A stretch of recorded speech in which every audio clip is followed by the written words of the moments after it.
And you've said it earlier in this chat as well that it was helpful for you to also figure out sometimes what you were feeling, to find a way to cope with what you were dealing with. Where did you get that confidence from? And in your own journey, to share that more publicly, because that feels like the hardest thing to do. Even as we talk about vulnerability and how much you can bring a community together, but just to share your own story so openly takes a lot of courage as well.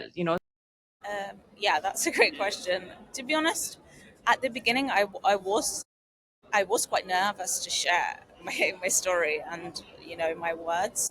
I think for the first year of my account, it was anonymous, so I didn't really want to share who I was. I kind of just wanted it to be an outlet and to be something that people just came to the platform for the words. Because I think that sometimes, Mm. as an artist, as a writer, you can get judged just for the way that you look or the things that you do rather than the work that you create. So I just wanted people to be able to connect to the words without a bias of what does that person look like, because I think sometimes that can affect the art. But the more people connected with the words, I think the more people wanted to kind of know who was behind it, just so that they could put a face to what was happening, to know that this person was real, because I think they just needed like a human connection. Once I started sharing more and Mm. I realized, as I was saying, that these are common things. I'm not alone here.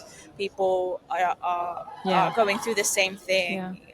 You know, um, I started to feel empowered because it was kind of like the vulnerability was helping me heal and helping other people heal. So it was kind of like, hey, this is a good thing. This is a great community. We're building something positive here, and there's no reason to hide behind the words anymore. There's no reason to be scared of sharing my story, because if I can help other people tell their story, then that's amazing. And so for that, I would have to be brave, and I would have to share who I was, and I would have to share more about my situation, my childhood, the things that I experienced. And honestly, I think it was the community that helped me build that courage and that empowerment. And so when I say be the light, and I say, glimmers, this theme of sun and light, I genuinely do think that the people who have supported my platform, who have shared, who have been vulnerable, they are the light that helped me also be a light to everybody else. So it's kind of like an echo chamber of people just sharing glimmers and sharing light, and it just built and built and built.